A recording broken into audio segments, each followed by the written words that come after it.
This technique will allow you to focus and control your brain. It applies for being used out in nature.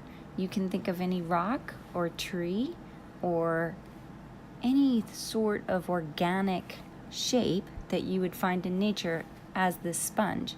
And your goal is to slow your eye down very, very slow, and I'll repeat these in writing at the end, and try to notice every single change in that object and draw it at the same rate your eye is moving with your hand, but you may not look at your paper.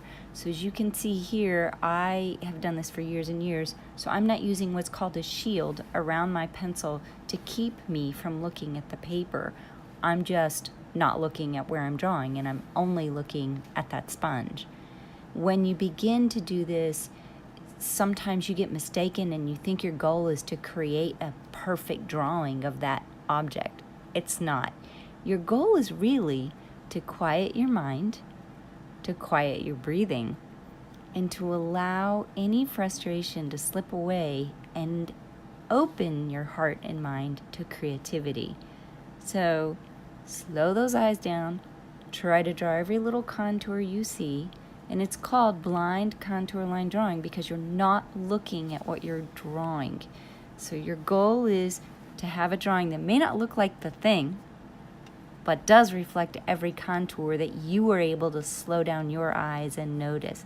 So again, the first thing you want to do is see every little contour, every little change.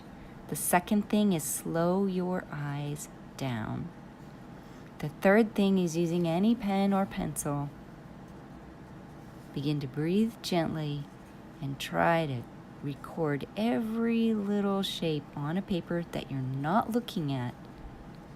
And you will see your inner chatter dies, your inner creativity comes to life, and ideas will occur to you.